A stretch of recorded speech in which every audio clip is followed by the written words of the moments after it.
Santíssimo Deus, só temos acesso a Ti, ó Pai, pela obra de Jesus. Por meio da cruz, por meio do sacrifício expiatório, propiciatório do Teu Filho, podemos hoje falar contigo, sem sermos consumidos por Tua ira diante dos nossos pecados. Obrigado, ó Pai, por propiciar a si mesmo e nos dar os benefícios dessa propiciação. Obrigado pelo acesso direto que o Senhor providenciou em Cristo, pela intercessão do Senhor Jesus, pela intercessão do Espírito Santo. Santo Deus, peço, clamo, rogo a Ti, que essa noite seja uma noite em que a Tua palavra seja respeitada, considerada com atenção por cada um de nós. Pedimos que aquilo que foi estudado, como o Senhor assim ordena em Tua palavra, seja exposto com clareza. Obrigado, ó Pai. Oramos em nome de Jesus. Amém. Ok, estamos numa série falando sobre o amor e tomamos o texto de 1 Coríntios como um texto base para nos orientar nessa temática sobre o amor. Na nossa primeira pregação, e antes pouquinho, a gente tem falado ao longo dessas ações, por que então falar de amor? O amor é importante por várias razões. Uma delas é porque ela é a síntese da vontade do Senhor. Quando Deus foi sintetizar toda a lei, Ele falou do amor. Aprendemos na Bíblia que para fazer a vontade do Senhor eu tenho que amar, e ao fazer a vontade do Senhor eu estou amando. A síntese então da vontade do Senhor para conosco é que nós amemos a Ele e amemos ao próximo. Foi isso que Deus colocou, foi assim que Cristo sintetizou a vontade dEle.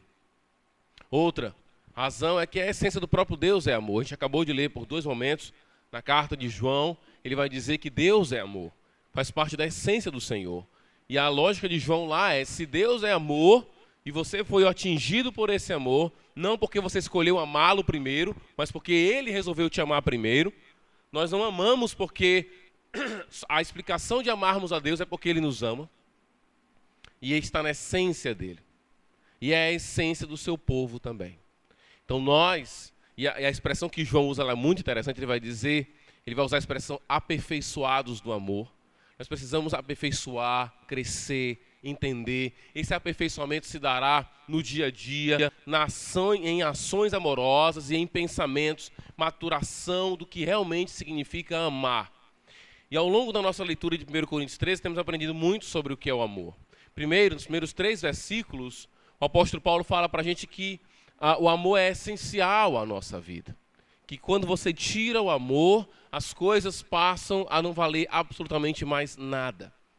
Eu posso fazer grandes feitos, dar todo o meu dinheiro para os pobres, eu posso dar o meu corpo para ser queimado, e isso tudo não ser feito por amor. O que é interessante que Paulo nos ensina aqui é que quando você tira o amor da vida de alguém, de uma igreja, ou você tira o amor de uma cidade inteira, fica muita coisa interessante lá ainda. A gente vai ver isso na hora das aplicações. Paulo vai dizer, se você tira amor, olha, ainda tem gente se doando para outra. Ainda tem gente dando corpo para ser queimado. Quando você tira o amor, ainda tem coisas interessantes lá. Mas Paulo vai dizer, tudo aquilo não vale absolutamente nada. Porque quando eu tiro o amor, muitas coisas ficam lá também. A gente aprendeu que o amor é paciente, a ideia é, não é que o amor não fica irado, quem ama não fica irado. Voltando um pouquinho, né? Paulo vai então, a partir do versículo 4, descrever o amor para a gente, como se o amor fosse uma pessoa. Ele começa dizendo que o amor é paciente, e a ideia é o amor, ele não trabalha com vingança, né? Ele não trabalha com retaliação às pessoas, ele é longânimo, porque a ideia de paciência pode dar uma ideia enganosa de que quem ama não fica irado, quem ama não odeia, por exemplo.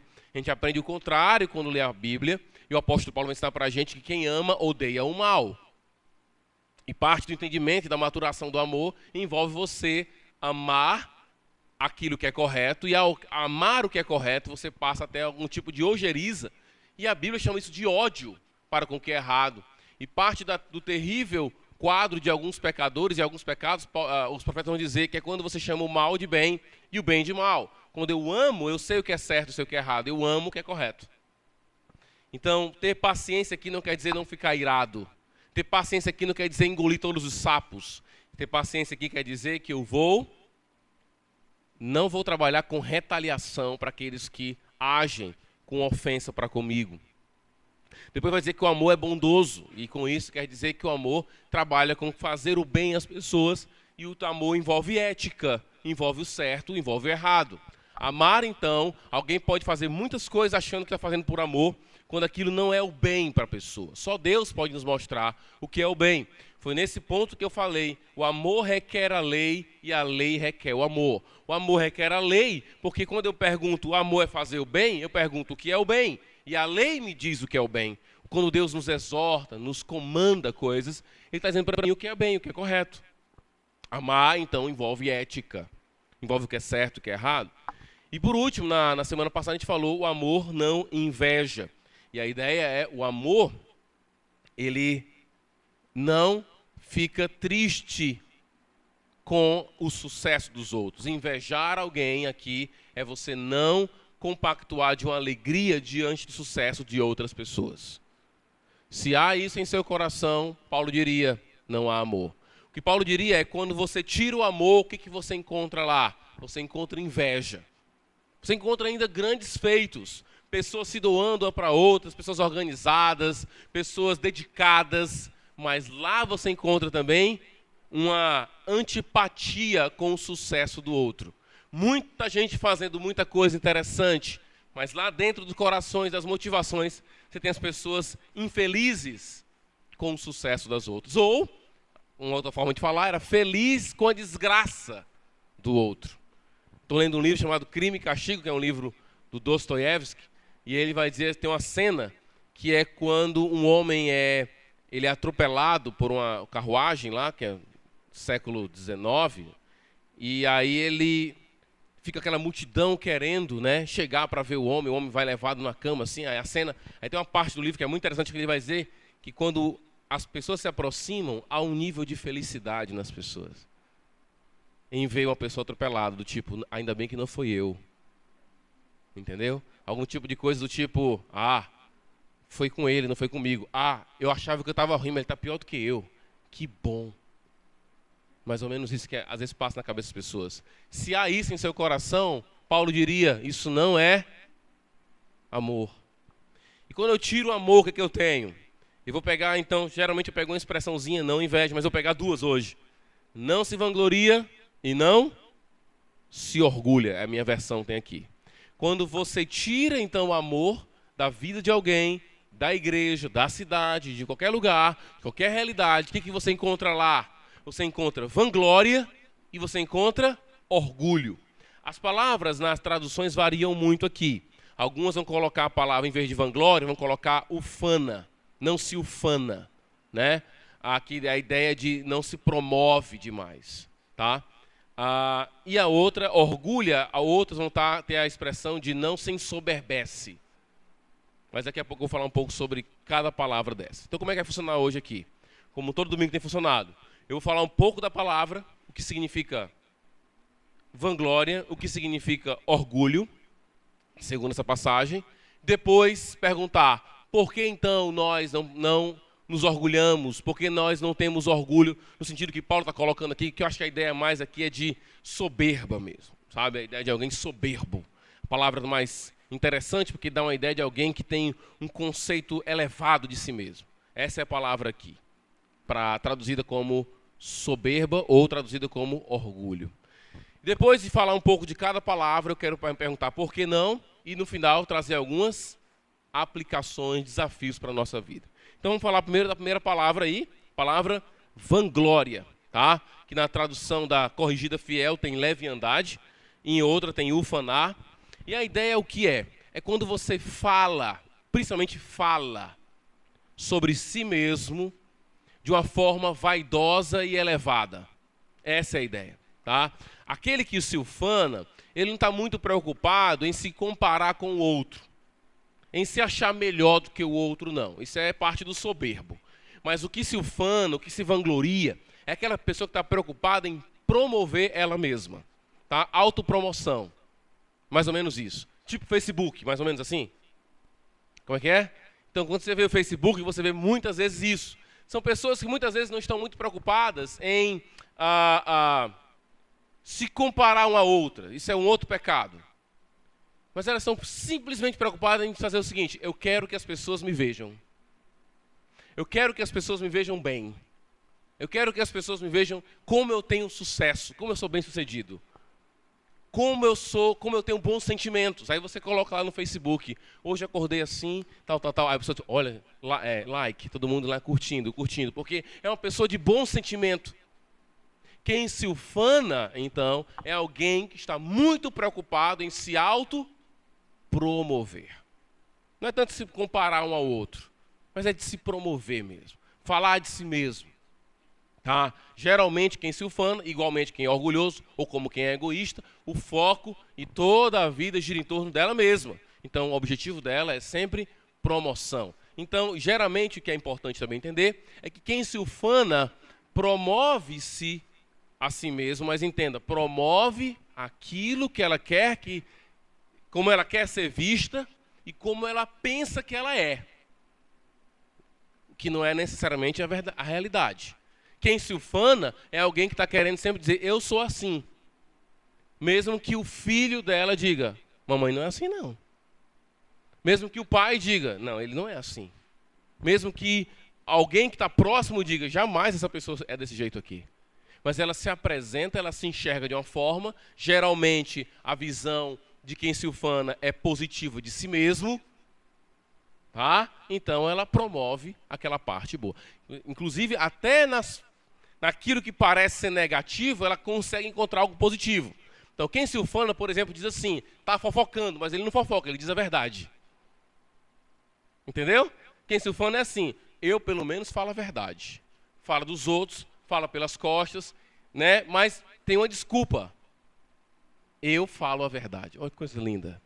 Quem se ufana tenta promover sempre a si mesmo. Quando você tira o amor, você então tem alguém preocupado em promover a si mesmo.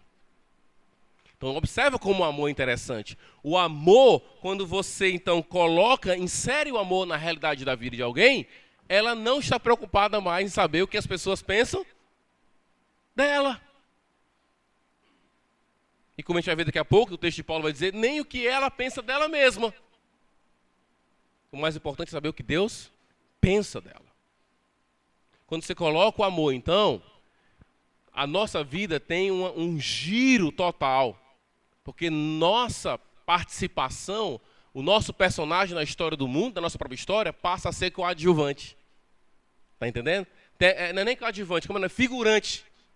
A gente passa a ser um figurante na história e não um personagem principal. Quando você tira o amor, então você tem alguém sempre pensando em si, promover a si mesmo. Isso é se ufanar, é autopromover-se. É uma postura instagrânica, facebookiana, né? YouTubiana, onde você tem uma sensação que você coloca algo no Facebook e fica olhando para a tela se alguém curte você. Ok? E isso é ufanar. Ok? Orgulho. É a palavra aqui, orgulho. Algumas versões colocam arrogância, que é interessante também. E a palavra soberba. Tá? Essa palavra, ela aparece 7 vezes no Novo Testamento. Ela vai aparecer somente uma vez no livro de Colossenses. Todas as outras vezes, Paulo vai falar dela em 1 Coríntios. E a palavra tem a ideia de estar inchado. Essa é a ideia da palavra. O amor não fica inchado. O amor não incha a si mesmo. A ideia é de que o amor não é alguém, que se fosse uma pessoa, inchado, assim, cheio de si e tal. E a ideia de ser inchado quer dizer que é alguém que pensa de si mesmo além e não a quem. Essa é a ideia. O que se ufana, ele não se compara. Mas quem se ensoberbece sempre se acha superior ao outro. Tem gente que consegue, geralmente, a falta de amor tem os dois. Ufanar é um aspecto. Geralmente quem se acha quer promover a si mesmo positivamente. Tá? Mas a ideia de vanglória aqui, ou desculpa, de orgulho, de soberba, é essa pessoa que tem uma perspectiva muito positiva de si mesmo e ela começa então a se considerar acima ou melhor do que qualquer pessoa. Tá? Ou seja, esse é um quadro do ser humano. O ser humano, sem o resgate de Jesus Cristo, sem o entendimento do Evangelho, do arrependimento dos seus pecados, ele é assim. Não somente isso. Ao longo, quando você percebe, você faça uma leitura da cultura, você vai lá, liga sua televisão, né, ora bastante antes para ter que aguentar um monte de besteira, aí você vai ver um monte de discurso em que as pessoas estão meio que inflando umas às outras, assim, antes. Né? Você é o melhor, você que tem que acreditar em você, você olha no espelho e diz que você é bom, que você é legal, e você vai se inflando. E você vai, mesmo que seja mentira. Então, é interessante que o orgulho, a soberba, que é algo tão negativo na Bíblia, é algo que na nossa cultura é incentivado. Não é que é suportado. É algo que é, digamos assim, cultivado. Tá? Todo dia tem todos os sais minerais para promover a sua soberba. Tá? Ela tem um aspecto religioso. Paulo vai falar disso em Colossenses, quando ele combate lá os legalistas. Os legalistas são aqueles que criam regras que a Bíblia não coloca. Paulo vai dizer, homens de tradições humanas. Transformam as tradições humanas em regras divinas. A gente vai trabalhar isso no retiro, né? O legalista é esse. Então ele tem regra para tudo. Só não tem base bíblica, mas ele tem regra para tudo. Aí Paulo vai dizer, esse tipo de gente geralmente é soberbo. Mas eles têm cara de humildade? Paulo vai dizer, tem. Eles têm uma carinha de humilde assim, tão legal. Eles têm um jeitão de humilde, aquele olhar de humilde. Paulo vai dizer, no final das contas, eles são soberbos. Eles se acham superiores aos outros. Eu cumpro essa regra, eu cumpro essa regra. Você cumpre essa regra? Você cumpre essa regra? Não. Ó. Isso é alguém soberbo. Segundo o apóstolo Paulo, 1 Coríntios capítulo 5, quem é soberbo tem como um dos efeitos de ser soberbo não ouvir ninguém. Até porque não dá para ouvir, ele fica tão inchado que a cabeça dele fica acima da cabeça dos outros. O som não chega lá na cabeça dele, tá entendendo? Ele não consegue escutar. Paulo vai dizer em 1 Coríntios capítulo 5, e a gente pensa que o texto lá está falando de pecado em relação ao jovem que teve relação com a mulher do pai dele, e é verdade, mas em vários momentos Paulo vai dizer assim, não é boa a vossa jactância. Não é bom o vosso orgulho. Vocês estão inchados. Eu já mandei uma carta para vocês explicando como isso deveria ser resolvido, mas vocês não escutaram. O soberbo não escuta. Tá? Por que ele vai escutar? Todo mundo é inferior a ele? Todo mundo está abaixo dele? Toda vez que você critica ou ordena um soberbo alguma coisa, ele vai sempre dizer o quê? Não, mas não pode. Não, mas não é assim. É porque, mas... Ele sempre tem uma explicação, porque ele está sempre acima dos outros. Tá? O soberbo não escuta ninguém. É uma característica bem interessante aqui. Então, o que eu acho interessante, eu coloco como ilustração aqui, é como alguém que tem o seu ego ferido. Você fala com a pessoa que foi, sei lá, machucada, ultrajada por alguém, e você começa a falar daquela pessoa, incentivando a atitude de amor e tal. Só que por ela ter sido ultrajada, ela geralmente valoriza demais isso, porque ela se acha demais. Então, geralmente quem é soberbo, por se achar demais, qualquer coisa contra ele, ele multiplica por 1000. Não é? Já que eu sou tão importante, como alguém pode falar assim comigo? O ser mais importante do universo. Como é que pode? Então, qualquer coisinha para o soberbo é uma coisa terrível. Ninguém pode olhar feio, ninguém pode fazer crítica, porque ele está cheio de si. E tudo ganha proporções enormes. Ele não consegue escutar ninguém. Outro ponto é que é um potencial, o conhecimento, segundo o apóstolo Paulo, em 1 Coríntios capítulo 8, no mesmo texto aqui, ele vai dizer que o conhecimento ele potencialmente pode gerar algum tipo de soberba para conosco. Paulo vai dizer, o conhecimento ensoberbece, mas o amor edifica. A palavra ensoberbecer lá é a mesma que Paulo está usando aqui. Então deu para entender, né? Que vanglória ou fanar é você promover a si mesmo. Enquanto se orgulhar é ter uma visão muito elevada de si mesmo. Então é tudo centrado em você, tudo é multiplicado por 1000, você tem uma visão super elevada, no caso mentirosa, de você mesmo. Agora, estabelecendo então as distinções, então. Geralmente o gabola, o que se vangloria, ele faz questão de demonstrar. Já o orgulhoso nem sempre demonstra isso. Então, o orgulhoso, muitas vezes, ele pode, como eu falei aqui em Colossenses, ele vai dizer, né? Ele pode ter uma cara de humilde. Então, enquanto que aquele que se vangloria, ele não dispensa muito falar bem de si mesmo, ele está sempre falando de si mesmo, já o que se ensoberbece, não. Ele pode chegar e dizer assim, olha, eu sinceramente, eu sei que eu não valho nada, que diante do meu Criador eu não sou nada. Isso é o discurso dele. Mas lá dentro ele está completamente inchado. Então essa distinção entre se vangloriar e se ensoberbecer. Nem todo soberbo se vangloria. Ok? Essa é a ideia. E por que não se vangloriar? 1 Coríntios 4, texto que a gente leu há pouco tempo aqui. Vamos ler de novo. 1 Coríntios capítulo 4. Então eu expliquei a palavra. Agora vamos à pergunta. Por que não, então? Bem, diante de toda a caricatura que eu fiz aqui, todo o quadro que eu fiz aqui, né?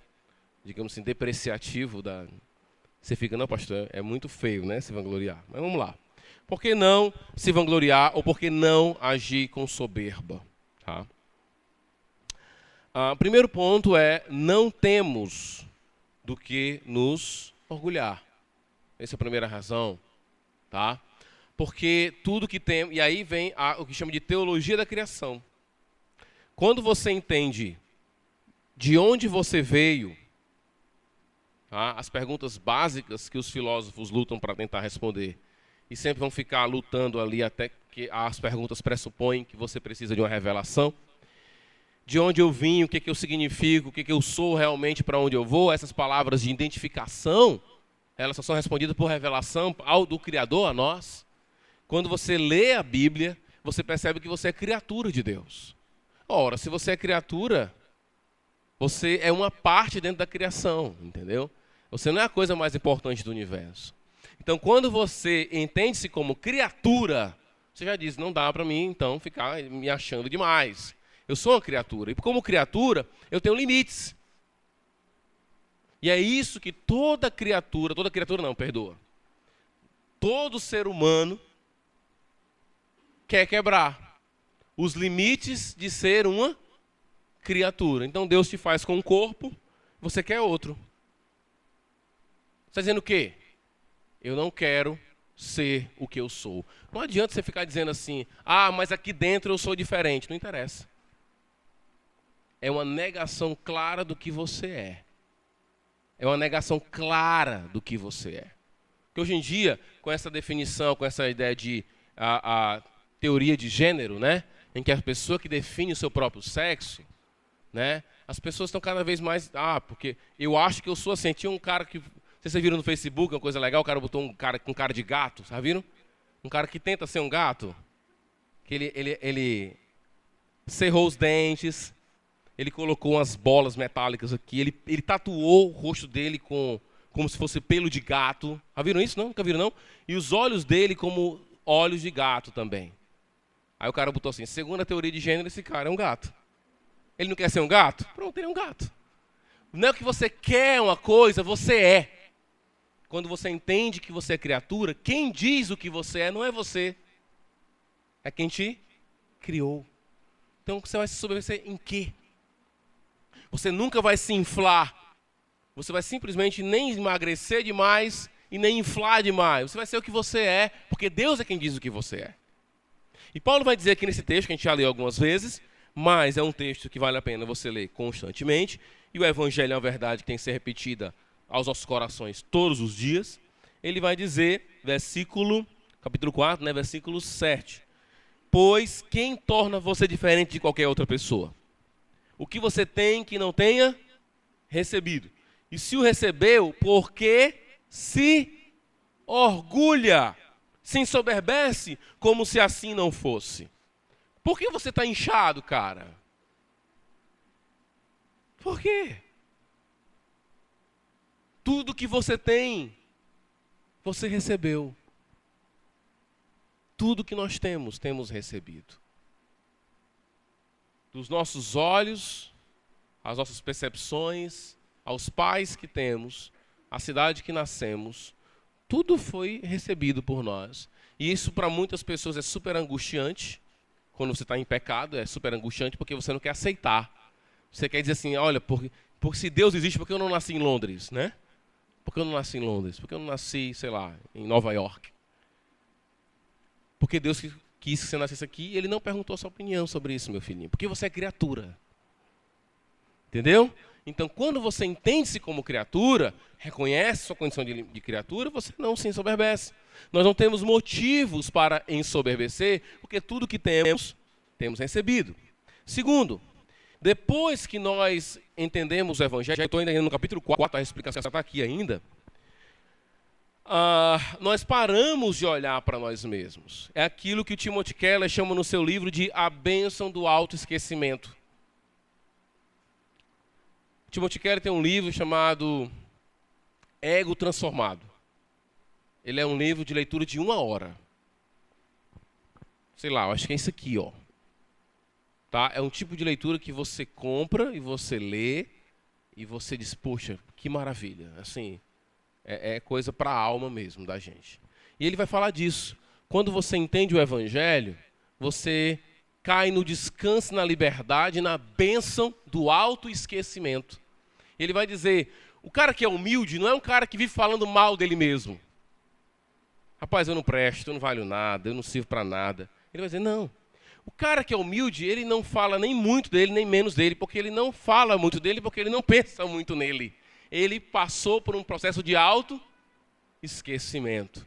Não há espaço para você se ensoberbecer quando você entende o Evangelho. Porque quando você entende o Evangelho, você percebe que você é coadjuvante. O papel principal não é o seu. Então, você acaba, digamos assim, caindo numa ideia de autoesquecimento. Você não é mais o centro. Então, entendam. A segunda razão é que o Evangelho gera em nós o autoesquecimento. E todos os nossos problemas, todas as nossas angústias internas estão ligadas exatamente a isso. Quando nós paramos de esquecer de nós mesmos e só pensamos em nós mesmos. Terceira razão, eu vou falar um pouquinho mais nas aplicações, é algo que faz muito mal à nossa alma. É mais prática que a explicação. Voltando aqui para a ideia do autoesquecimento, voltando aqui, vamos para o capítulo 4 ainda, certo? Aqui, né? O texto diz assim, capítulo 4, versículo 1. Portanto, que todos nos considerem como servos de Cristo e encarregados dos mistérios de Deus. O que se requer desses encarregados, talvez nós só tenha dispenseiros, é que sejam fiéis. Olha o que Paulo vai dizer. Pouco me importa ser julgado por vocês. Parou aí. Então Paulo está dizendo assim, o que vocês acham de mim, gente? Eu acho que o senhor é assim. Pouco me importa. Tá? Estou nem ligando, mais ou menos assim. Entendeu? Pouco me importa que vocês, no julgamento de vocês, me coloquem numa condição negativa. Poxa, Paulo é muito pedante aqui, né? Não. Não é. Olha aí o que ele vai dizer. Ou por qualquer tribunal humano. De fato, nem eu julgo a mim mesmo. Então o ponto de Paulo aqui não é nem o que vocês pensam, nem o que o mundo pensa, nem o que eu penso de mim mesmo. Isso é autoesquecimento. Ele vai dizer, embora em nada minha consciência me acuse, nem por isso justifico a mim mesmo. O Senhor é quem me julga. Portanto, não julguem nada antes da hora devida. Espere até que o Senhor venha. Ele trará à luz o que é oculto, está oculto nas trevas, e manifestará as intenções dos corações. Nessa ocasião, cada um receberá de Deus a sua aprovação ou o seu louvor. Paulo está falando de que aquela doutrina clássica que nós temos ensinado sempre, a da justificação pela fé. O que Paulo está dizendo é, não importa o que vocês pensam de mim, não importa o que eu penso de mim, o que importa é o que Deus pensa de mim, e o que Deus pensa de mim é que Ele me ama, e que eu sou justificado pela fé, e que é de graça, e é assim que Ele me trata. É por isso que Paulo, ao se considerar o pior dos pecadores, ele não cai na depressão profunda. Por quê? Porque aquilo ali é o que ele pensa dele. Não importa o que ele pensa dele. E não importa também o que as pessoas criticam ele. Porque ele não cai em depressão profunda e não cai numa soberba tremenda. Porque é Deus quem diz para ele quem ele é. Quando você entende o evangelho, então, você recebe a bênção do autoesquecimento. Ok? Aplicações para a gente. Eu quero começar com uma dica de leitura para vocês aqui. Tem uma série que eu já indiquei algumas vezes aqui, mas eu indico outras vezes. É sempre bom, eu vou indicar a vocês romance. Quando eu digo romance, são histórias. Não quer dizer que tem um homem apaixonado por uma mulher. Tá? Não é, a cabeça das pessoas para romance é essa. Tem muitos romances interessantes. E um deles são as Crônicas de Aedim, que são 3 livros. Né? É bem parecido assim com as Crônicas de Nárnia. Né? Só que, em vez de ser vários irmãos assim, são só 2, é o Pedro e a Lúcia, até os nomes parecem, né? E eles vão para uma terra chamada Aedim. E lá, nessa terra de Aedim, ela é provada, Lúcia é provada, ela é avaliada. E tem uma cena que é muito interessante, quando ela vai ser avaliada, aparece uma cena, alguém propondo para ela coisas, o descanso, assim, olha, eu vou te prometer um descanso, uma coisa prazerosa para você. E ali funciona como um tipo de tentação para ela. E ela vai dizer assim, ela começa a ter uma visão. A visão que ela tem é de um pássaro se batendo numa gaiola de ouro. E a ideia do pássaro se batendo na gaiola de ouro é como alguém que está dentro das riquezas, está cercado por riquezas, fazendo tudo o que quer, baseado em si mesmo. A gaiola é de ouro, mas ainda é uma gaiola, é uma prisão.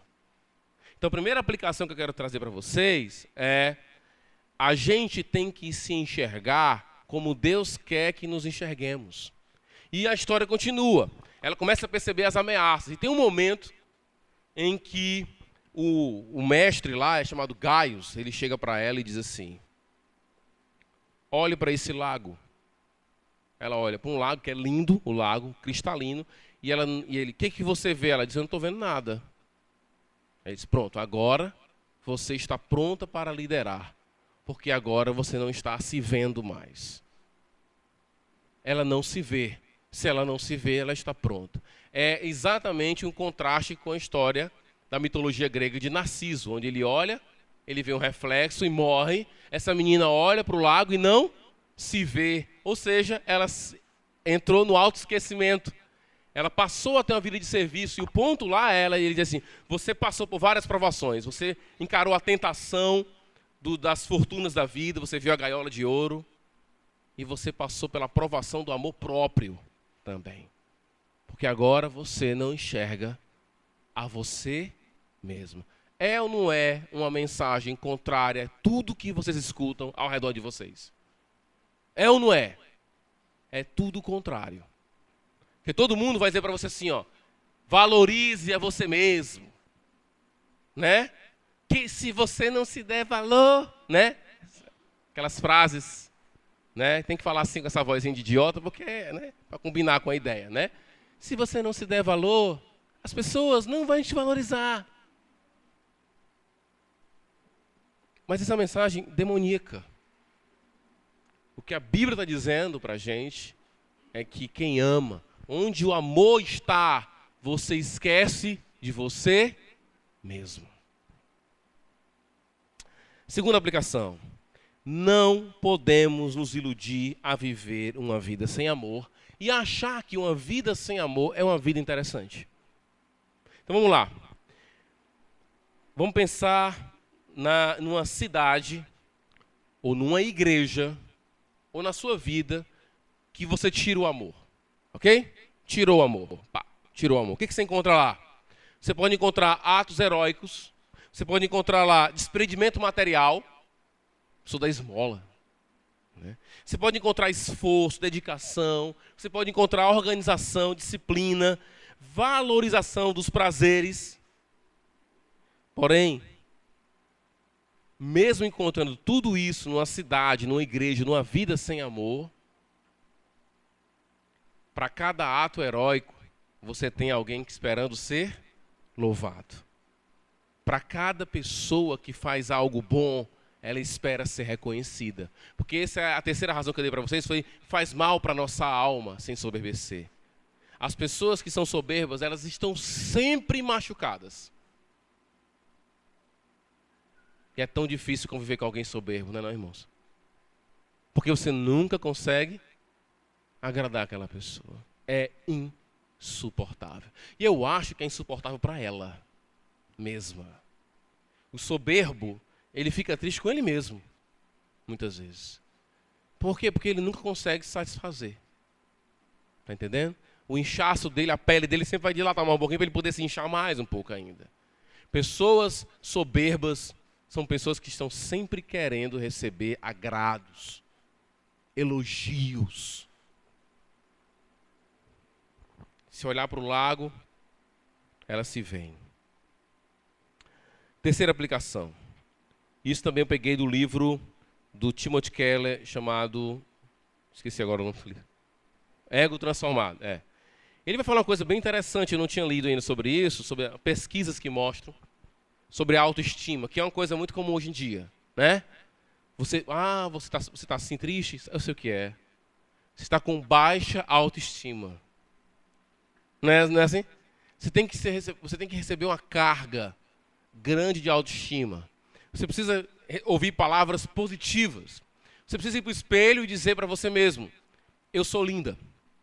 Eu sou mais linda do que a Gisele Bündchen. Eu sou linda. Eu sou demais. Você vai falar para você mesmo isso. Você precisa de uma carga de autoestima. O Timothy Keller, nesse livro, diz uma coisa muito interessante.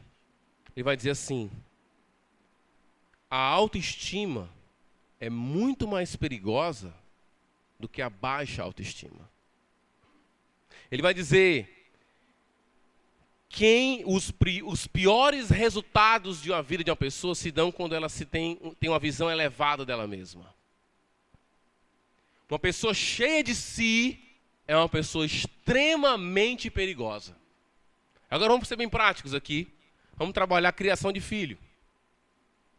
Aí você tem lá o seu filho, ele já é orgulhoso porque ele nasceu assim. Já nasceu com defeito, né? Você sabe que todo mundo nasceu com defeito. Ele já nasceu com defeito. Ele é orgulhoso.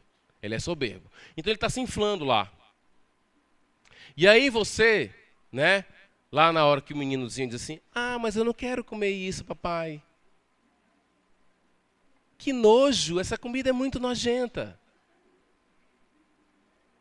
Aí você diz: ai, amorzinho, você não quer não? Vou tirar isso aqui para você, tá bom? E aí você vai colocando, dizendo para ela sempre assim: você é importante. Você é a pessoa mais importante. Para o meu filho, eu digo: não vai comer, não, vai comer. Não, não tem opção de não comer, você vai comer.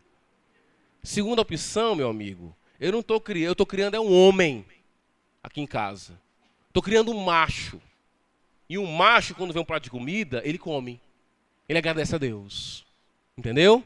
É isso que faz. Aí tem um monte de pai pegando seus filhos e enchendo eles. Eles vão ficar pessoas insuportáveis. E o resultado disso vai ser pior do que a tristeza deles. Isso que eu estou querendo dizer. A autoestima traz mais prejuízo do que a baixa autoestima.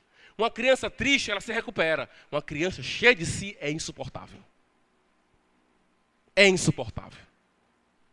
Por que você não fez a minha vontade? Aí, tem pai que vai para restaurante que é assim, ó, cena, vamos criar algumas cenas aqui. Não é o caso de vocês, que todo mundo aqui, perfeito, né? Mas vai para um restaurante e chega lá: o que meu amor quer comer? O que o meu amor quer comer? Como assim, meu filho? Meu filho, agradeça a Deus porque você não merecia comer. Esse é o primeiro ponto. Se você alimenta o seu filho com autoestima, você está criando um monstro. Um monstro. E aí tem muitos pais que dizem assim, não sei, pastor, fiz tudo por ele. Fiz tanta coisa por ele, mas está aí agora, se voltou contra mim. Você criou um monstro, meu amor. Quando você fez tudo o que ele queria. Isso não é amor. Você não está preparando seu filho para amar. Encher de si mesmo. Isso é extremamente perigoso. O que é um assassino em série? O que é muita gente, pessoas que fazem coisas terríveis? Por quê? Porque eles foram desagradados. O cara matou agora a mulher, modelo, por quê? Porque ela não queria ele. Pronto, ela não quer ele. Pronto. Ela tem que morrer, por quê? Porque ele não pode ser desagradado. É como seu filho que não pode ser desagradado. Eu estou vendo a mãe daquele cara dizendo para ele, o que você quer, meu amor? O que você quer comer? Você não pode ser desagradado. A namorada diz um não, aí a vida dele acaba. Desagrade o seu filho várias e várias vezes. Se for possível. O importante não é o que ele pensa. O importante não é o que o vizinho pensa. O importante é o que Deus quer da nossa vida. A autoestima acaba com muitas pessoas porque ela é fomentada em cima da mentira. O único elemento que dá equilíbrio para a nossa vida, nem me leva à depressão, nem me leva à soberba, chama-se evangelho. Porque o evangelho diz para você assim, ó, você é pecador e merece estar longe de Deus. Vai lá para baixo. Deus chamou mesmo assim. E ele vai te tornar justo pela morte do filho dele. Você não sobe até lá em cima, você sobe até o canto ideal. Você não fica nem para baixo, nem fica para cima. É o evangelho que nos controla. Não faz de nenhum de nós soberbos, nem depressivos. Quarta aplicação. Quando somente entendemos o amor de Cristo é que podemos usar nossas habilidades, conhecimentos, sem cair na ostentação e na busca de louvor.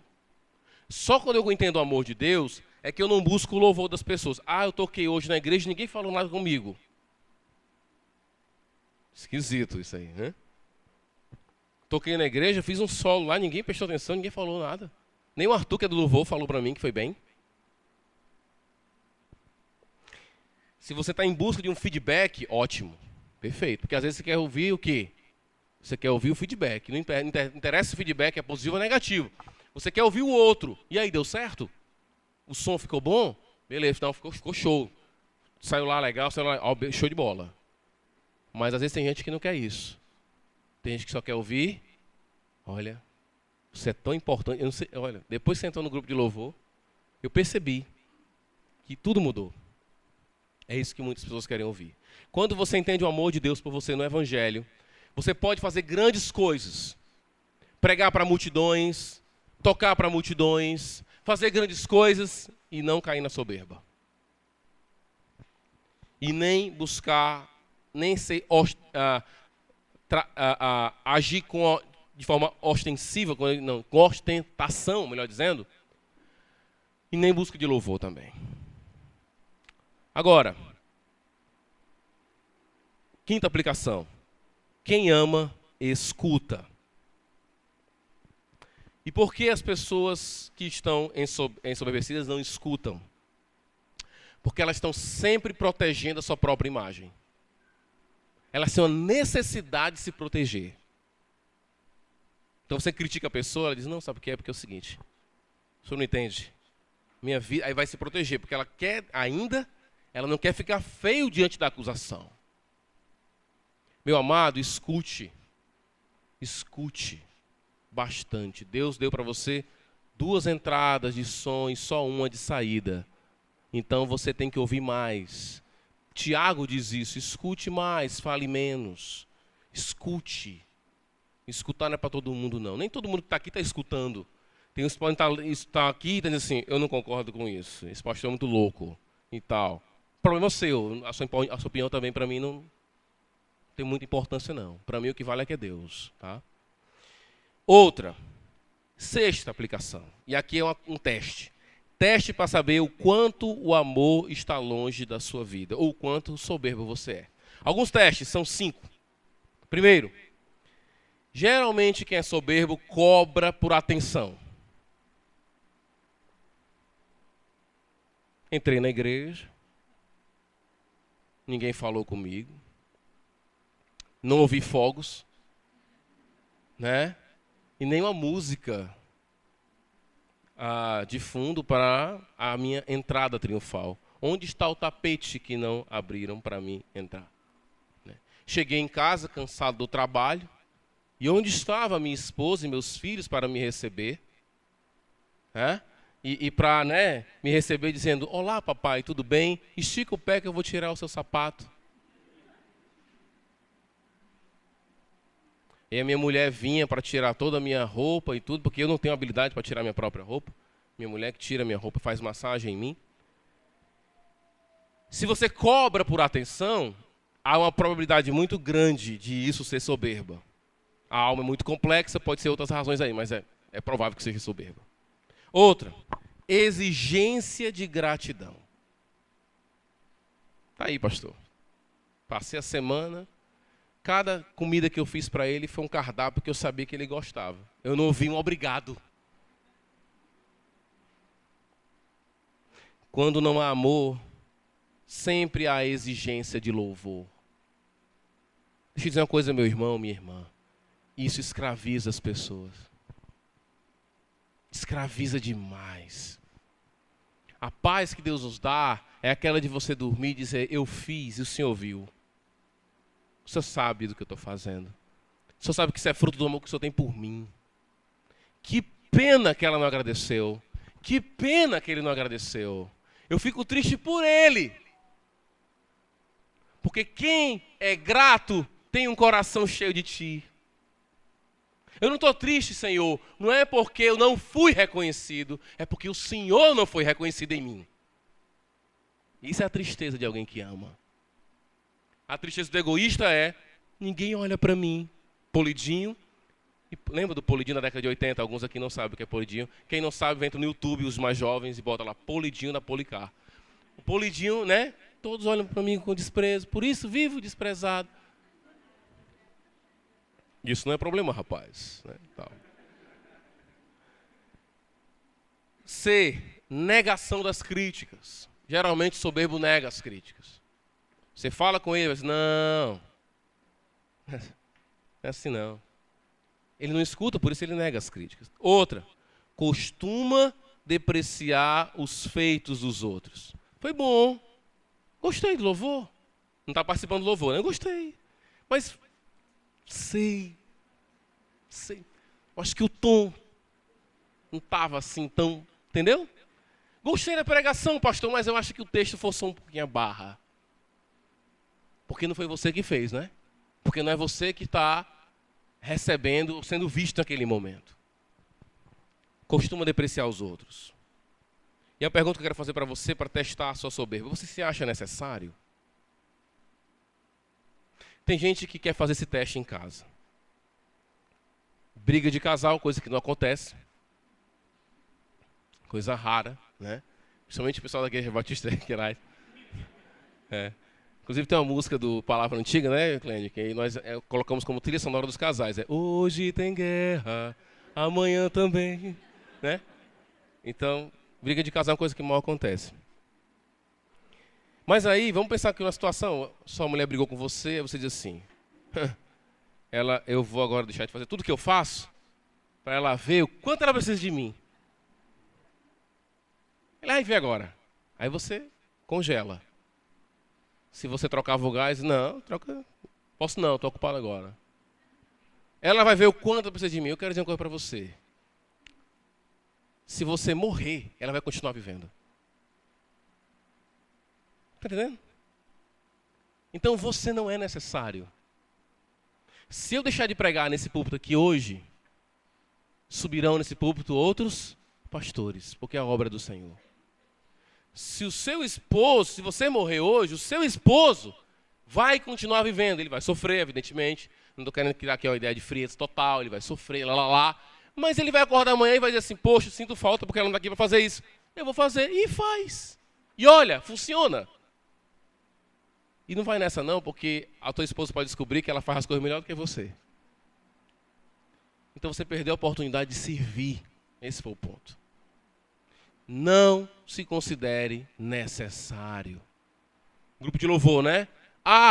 Nós do grupo, vamos pensar aqui na rebelião do grupo de louvor, vamos pensar assim, né? Pastor Ron, nós estamos aqui e nós estamos querendo dizer o seguinte, nós não vamos tocar hoje. É mesmo? Interessante.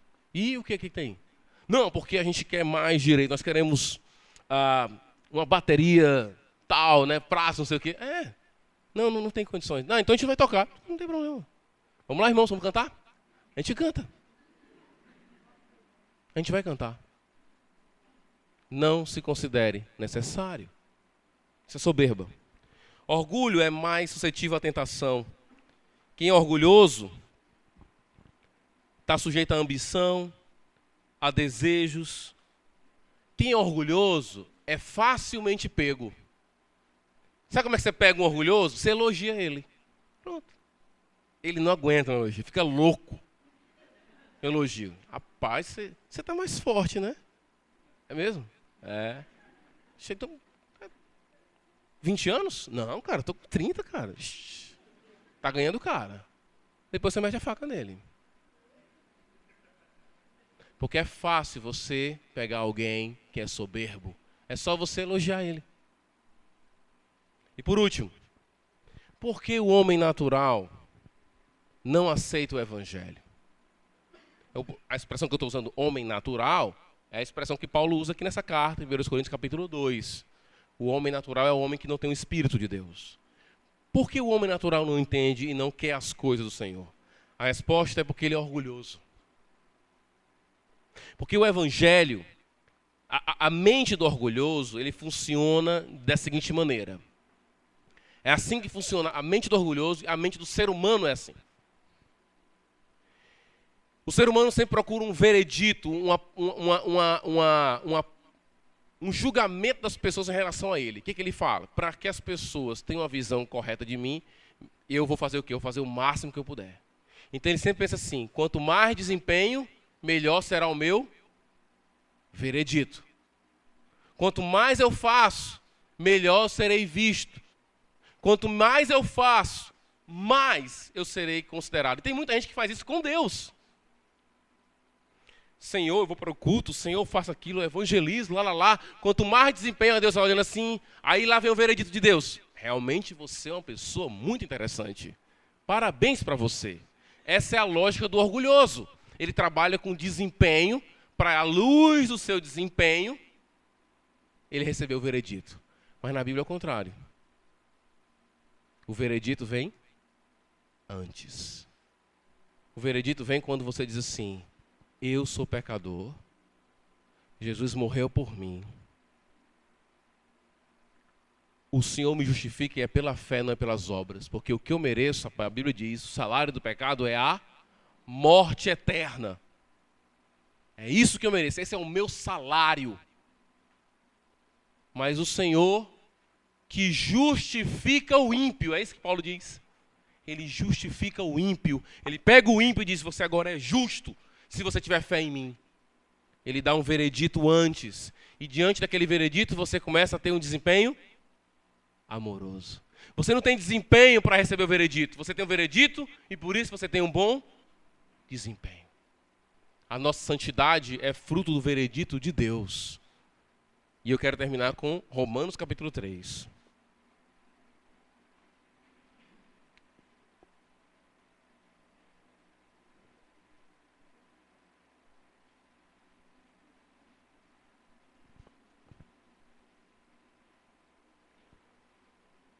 Romanos capítulo 3.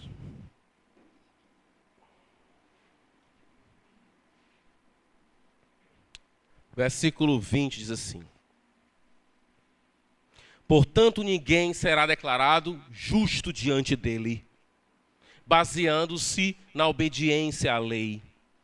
Baseando-se, então, no seu desempenho. Ninguém vai ser declarado justo diante de Deus baseando-se no seu desempenho. Quanto você obedeceu? Pois é mediante a lei que nos tornamos plenamente conscientes do pecado. Mas agora se manifestou uma justiça que provém de Deus, independente da lei. da qual testemunham a lei e os profetas. Justiça de Deus, mediante a fé em Jesus Cristo. Para todos os que creem, não há distinção, pois todos os que pecaram estão destituídos da glória de Deus. Todos pecaram, melhor dizendo. Sendo justificados como, irmãos? Gratuitamente, por sua graça, por meio da redenção que há em Cristo Jesus.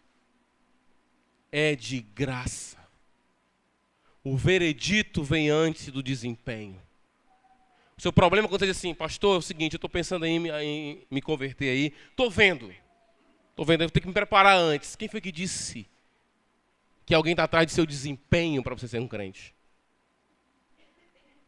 É o contrário, meu querido. É você reconhecer que você não tem desempenho nenhum e que a obra é gratuita de Deus. O soberbo não pensa assim. E é por isso, talvez, que você ainda não aceitou o evangelho. Sabe por quê? Porque você é orgulhoso.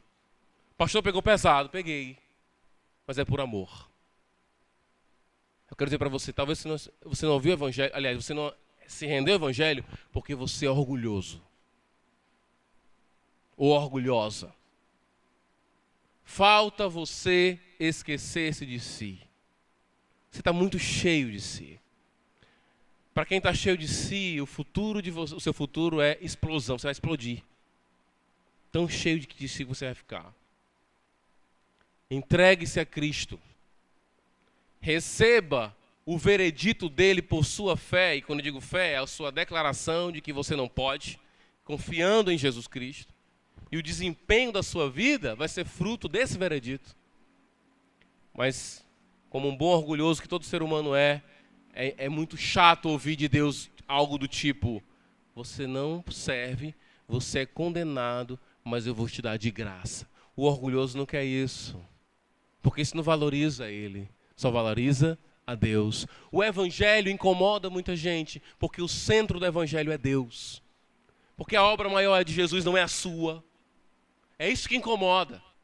Mas aquilo que incomoda alguns, o orgulhoso, para o salvo é motivo de quê? Consolo, libertação. A gente está falando sobre isso, libertação, né? De descanso. É gostoso para nós, não incomoda em nada. É maravilhoso receber a bênção do evangelho. Saber que não é por mim, que a glória não é minha, que eu não sou o centro mais, que bom, legal. Que legal que eu não sou mais o centro da humanidade. Que a vida não gira em torno de mim. E que se eu morrer as coisas vão continuar. Isso é libertador para a gente. Você não é o centro do mundo. O evangelho diz isso. E quando há soberba, é por isso que você não consegue aceitar o evangelho, muitas vezes. Eu espero que a nossa igreja tenha amor sempre. Porque sem amor, uma igreja pode fazer um bom desempenho, não pode? Sem amor, a igreja pode ter um bom grupo de louvor. Sem amor, a igreja pode ter um bom pastor. Sem amor, a igreja pode ter um bom trabalho junto às pessoas, vários ministérios. Mas esses exercícios sempre serão cheios de inveja, soberba, busca por orgulho. Aí você vai encontrar várias pessoas, pastores, e eu sou professor de seminário, às vezes tem que falar com o seminarista, meu filho, você não é o centro do mundo, não. Ah, pastor, porque eu me preparo tanto, eu fiz tanto isso, e a igreja não vê o que eu estou fazendo, nem vai ver. Não tem como ver, meu amor. E o cara está centrado em si. Boa parte, eu quero dizer, para terminar com essa nota de aconselhamento. O meu sonho era que a minha igreja, os membros da minha igreja, pudessem aplicar o evangelho em todo aconselhamento. Chegou uma mulher deprimida em sua casa, o que o evangelho diz sobre aquilo ali? Chegou um homem iracundo em sua casa, o que você diz para um homem iracundo e o que você leva para ele em termos do evangelho? O problema é que às vezes na hora de aconselhar, a gente é mais da autoestima do que do evangelho. Ele fez isso com você, não acredito. Não acredito. Realmente é difícil, porque você é uma pessoa tão boa. E aí você não está ajudando essa alma. Você não está pregando o evangelho para ela. Ela está cada vez ficando mais aonde? Na parte central do palco. O que você quer é fazer do grande cenário da história da humanidade, colocar a pessoa lá no cantinho, como um mero como é o nome? Figurante, não é nem coadjuvante, é figurante mesmo. É aquele que só faz assim, ó, na cena, pronto. Não fala nada, não tem texto. É isso que Deus quer que você seja na grande história da humanidade. Que entre nós exista muito amor. Se há inveja, se há soberba, se há cobrança de louvor, certamente o que você está fazendo não é por amor. Isso vai acabar com a sua alma. Vamos orar. Senhor, obrigado, Pai, por esse dia. Não merecemos nada que o Senhor nos deu hoje. O alimento, o ar que respiramos, esse momento aqui maravilhoso. Obrigado, Senhor Deus, por nos trazer à Tua casa para louvar o Teu nome. É para nós motivo de grande prazer, de grande alegria. Nossa alma fica estruturada, restaurada, à medida que vamos lendo a Tua palavra. Vamos tendo a nossa alma montada novamente. Nosso ego muitas vezes quer assolar a nossa vida, querendo chamar a atenção mais do que devido. Nos liberta disso, Senhor. Ser com aqueles que ainda não se renderam a Cristo aqui.